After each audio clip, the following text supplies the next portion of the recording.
ஓம் ஸ்ரீ சாய்ராம். பகவான் ஸ்ரீ சத்யசாயி பாபா அஷ்டோத்திரத்தில் 98வது திருநாமம் ஓம் ஸ்ரீ சாயி சகல சம்சய ஹராய நமக என்பது.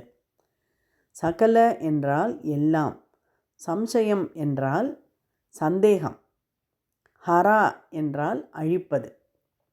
சகல சம்சய ஹராய என்றால் எல்லா சந்தேகங்களையும் அழிப்பவரை வணங்குகிறேன் என்று பொருள். சந்தேகம் கொள்பவனுக்கு சந்தோஷம் இருக்க முடியாது. நம்பிக்கை உள்ள இடத்தில்தான் நிம்மதியும் சந்தோஷமும் இருக்கும்.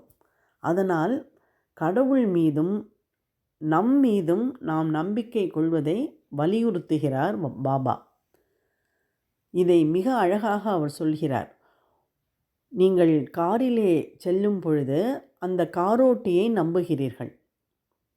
உங்கள் வீட்டிலே அடியெடுத்து வைக்கும் பொழுது அதை கட்டிய அந்த இன்ஜினியரை நம்புகிறீர்கள்.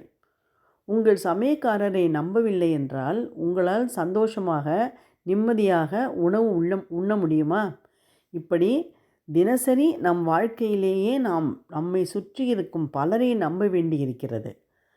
அப்படி இருக்க கடவுளை நம்புவதில் என்ன கஷ்டம்? இதை அத்தனையும் படைத்த கடவுளை நம்பக்கூடாதா? முதலில் உங்களை நம்புங்கள், பிறகு கடவுளை நம்புங்கள் என்றார். அவர் தன்னை சந்தேகித்த பலரின் சந்தேகங்களை தீர்த்து வைத்திருக்கிறார். அவருடைய தலைமுடி டோப்பா என்றவர்களை அழைத்து, இதோ இதை இழுத்துப்பார் என்று இழுத்து பார்க்க வைத்து உண்மையான முடி என்று நிரூபித்தார். பல அற்புதங்களை செய்ததுமே கூட அவர் அடியவர்களின் சந்தேகங்களை தீர்ப்பதற்காகத்தான். இப்படி சந்தேகங்களை தீர்த்து நாம் அவரை ஏற்றுக்கொண்டு பரிபூர்ணமாக நம்பிவிட்டால் நம்மை நல்ல வழிக்கு அழைத்துச் செல்வார். ஓம் ஸ்ரீ சாயி சகல சம்சய ஹராய நமக.